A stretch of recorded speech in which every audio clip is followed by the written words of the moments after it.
Hello, welcome back. I'm Kat and this is Kat Makes, and this is episode 3 of our Learn Tambour Embroidery series.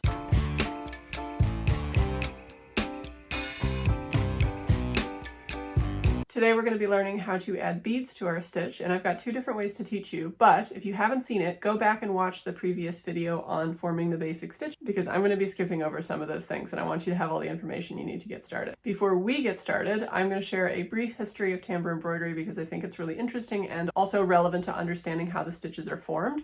I am really only giving you the highlights here. Perhaps we'll do another video about the history more in depth. Chain stitch embroidery, or embroidery that uses a hook instead of a needle, is thought to have originated in the 12th century, and unfortunately there's not a lot of evidence of this up until we get to the 16th century. But either way, it originated in India, somewhere in that general vicinity, and in India it's called Aari.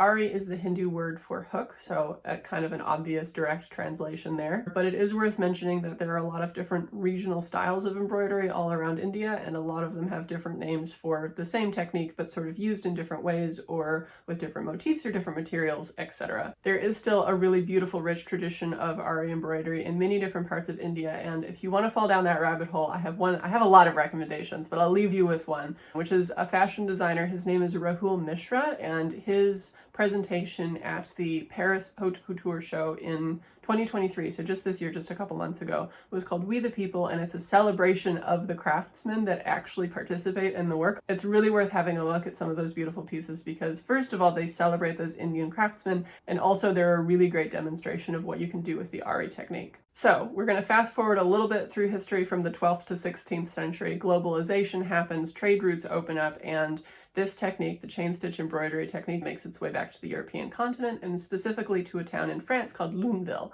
And in the town of Luneville, France, they're so taken with the technique, but they actually do a little bit of experimenting with it, and they figure out a way to apply the beads slightly differently. So in Ari, I'm going to show you this later, but in the Ari tradition, the beads are applied from the top and they're strung onto the hook.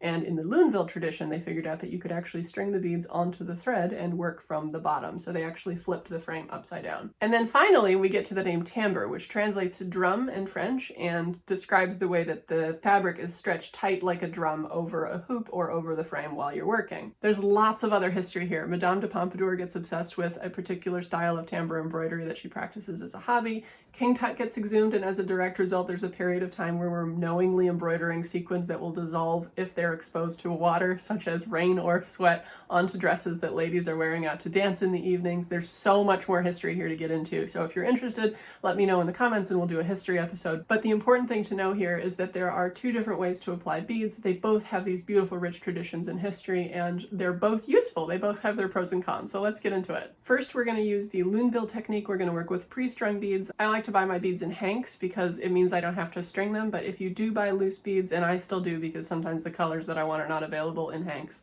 a bead spinner is really, really handy because it allows you to string beads onto a thread really, really quickly, especially as compared to just picking them up individually with a needle. This is Stella, by the way. She is very interested in learning about tambour embroidery stitches apparently as well. To be fair, she's just very interested in chasing spools across the floor at this point. So this is the Luneville technique. We're starting off with the large scale sample first. I'm working with these pre-strung pony beads and my crochet hook and mesh fabric to show you, and it starts exactly the same. So I'm holding that loop of thread like we talked about in the last video underneath, and then using the hook to pull up the tail, and then I'm going to pin that off to the side just to keep the tail from unraveling, and we will weave it in when we're done with whatever section we're working on. So I've just secured that like a little anchor, and now what I'm going to do is hold those beads. I want them in the palm of my hand, and I want to tension the thread. And how you tension the thread is very individual and up to you, but I am a knitter, and I use the same technique for tensioning that I use in knitting, which is I wrap it around my pinky finger, and I want those beads above that pinky finger wrap so that I can slide them up using my fingers. We're going to form the first stitch the same as before without a bead on it because we need somewhere to put that bead, and then the only difference between working with and without beads is we're just going to slide a bead up the thread and use your index finger to hold it against the lower surface of the fabric while you form the chain stitch on the other side. So we're following the same method here. The hook goes down in the direction of travel, you wrap, but before you make that wrap, slide a bead up so that you're wrapping on the other side. I'm just going to change direction here to give you a little bit of a better view, and again we're wrapping but sliding that bead up first before we form the stitch so that the bead is essentially trapped by the stitch against the lower surface of the fabric. You can see that my lower hand is quite close to the underneath side of the fabric, and it's a lot easier here if you don't have a lot of distance in that thread that you're working with. You should be able to push that bead up just by extending your index finger, as I've done here. Next, we're going to switch to actual size. So I'm working with size 11 seed beads. These are pre-strung onto my thread underneath the frame, and I'm tensioning it at exactly the same as before by wrapping it around my pinky finger and then just pulling it up so I don't have a lot of excess thread underneath, and it's easy for me to slide those beads up. And I have also already prepped this by pulling up that first thread and pinning it off to the side. So we're going to take our first stitch here without a bead attached just to anchor everything in place. And then we're going to separate the first bead with our thumb and index finger, slide it up using the index finger and hold it against the lower surface of the fabric with your index finger, and then take that stitch and wrap and turn below the fabric and pull the stitch up through.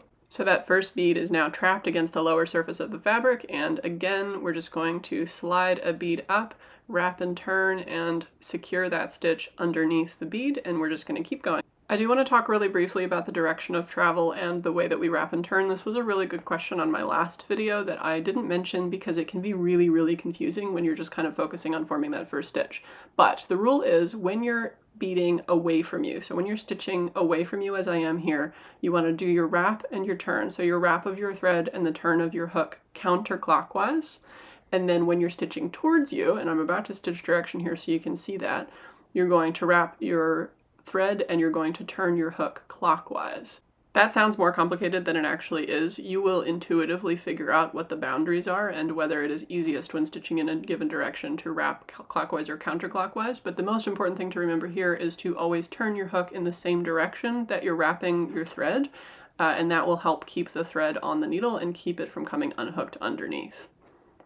So a few more stitches here, and again we're just separating one bead at a time, sliding it up and holding it against the lower part of the fabric with our index finger, and then forming that stitch underneath the bead. And I am stitching towards me. I'm sitting slightly off to the right of the camera here, so I'm stitching towards me, which means I'm wrapping my thread and turning my hook clockwise.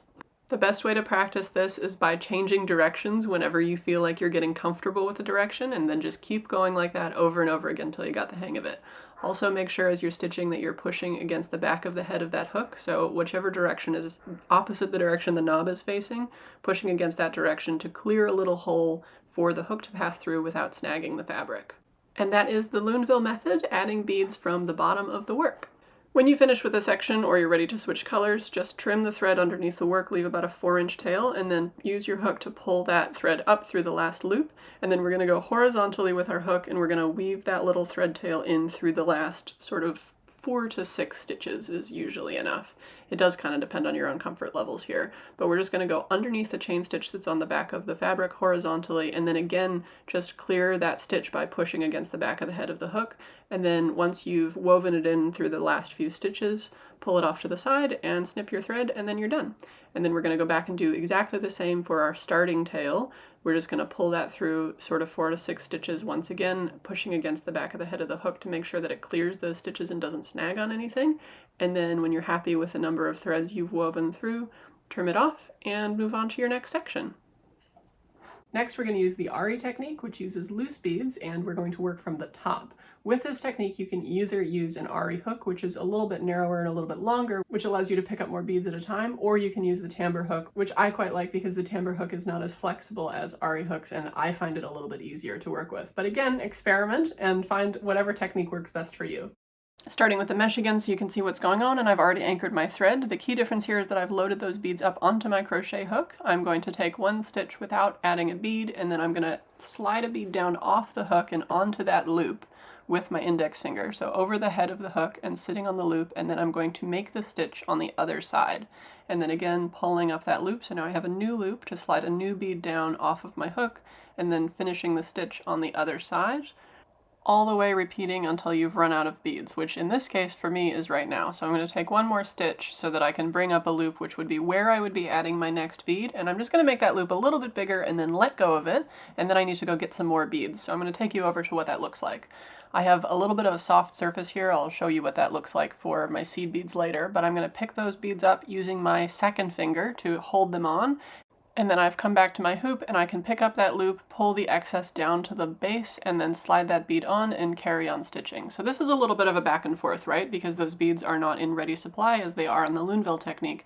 Every time you run out of beads, you've got to go and collect more. And whether you add one bead at a time or a couple beads at a time is totally up to you. Let's have a look at what this looks like in actual size. Again, starting off with a stitch that does not have a bead on it so that we can pull that loop up through the fabric and then use your index finger to let go of the first bead and slide it down over the head of the hook and onto the thread, and then take the stitch to attach it, sandwiching it to the other side, and then let go of that next bead, slide it down, take the stitch, and repeat the process until you run out of beads.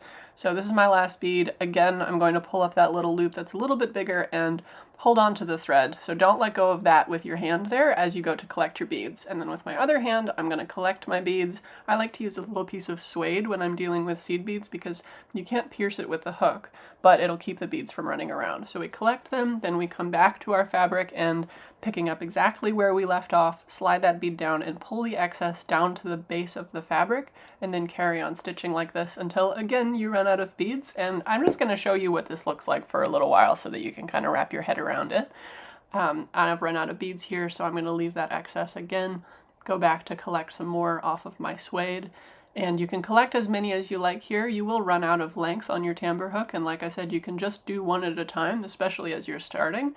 But 3 to sort of 6 is maybe how many I would be comfortable with at a time. And then we're going to come back. I've lost the thread here. Come back and make those stitches, and we're changing direction a little bit here. So make sure that when you change direction again, you're going counterclockwise when you're traveling away from you and clockwise when you're traveling towards you, which I am doing here. And then we'll keep stitching until we run out of beads and need to get more, or are finished with our section, and then weave in our ends at the back. So I've shown you both techniques now. You probably already have an opinion on which one you want to try first or which one you want to stay away from. I hear from a lot of people, especially starting out, that they want to go with the loose beads from the top technique because working from underneath and not being able to see what you're working on can be really daunting, but I really encourage you to try both ways because there's pros and cons to each, right? I'm going to tell you briefly about what those pros and cons are so that you can kind of make an educated decision now seeing how the techniques work about which one you want to use. And also, disclaimer, I use both. I have a little bit of a preference towards working from the bottom because you don't have to stop to pick up beads whenever you run out of them on your needle. You just have them all, as many as you need are already on that thread. If you drop stitches, they're going to go right back onto that thread. They're not going to go flying across your frame. So if you accidentally tug on that thread, I mean, you're going to lose the stitches, right? But it's a little bit easier to collect yourself after a disaster if something should happen. Working from the bottom with strung beads is a really useful technique if you're using a lot of the same type of bead in a particular area, right? Because if you're not wanting to switch between beads, or if you can sort of snake yourself around to another area where you can put them down, it's a lot faster and a lot more efficient to do it this way. But it does, of course, rely on you working upside down, so that can be a con, especially when you're starting out and you can't see what you're doing. And it means that you can't change bead colors quite as easily. You have to stop, cut the thread, tie it off, and start a new thread with a new bead color. So on the flip side, the Aari technique makes it very easy for you to switch between beads in a really small area. So you can add a whole bunch of beads that are a different color right next to each other without having to stop and knot and tie off your thread and pick up a new thread, etc. And it does mean that you can see what you're doing a little bit easier, of course, because you're working from the top and the beads are facing upwards.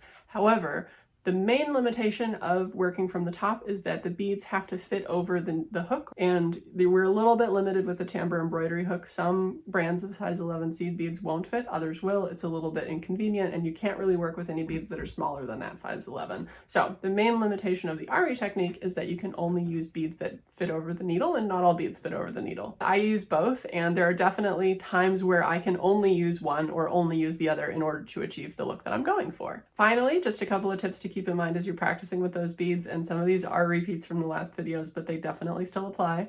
Tip number 1, keep your tool as perpendicular to your fabric as possible. This is going to limit the snagging that occurs, and also another thing that will limit the snagging is when you push back against that tool in order to clear a little hole for the hook to come back up through the fabric without snagging on the fabric and causing you problems. Next, remember to stop and stretch. You're going to be really, really focused, and you're going to be holding a lot of that tension, and I just want you to focus on releasing the tension, especially from your shoulders into your elbows and down through your wrists. And every like 10 minutes, set yourself a timer or whatever, stretch, look up at the ceiling, take a lap around your house, go get a snack, all that stuff.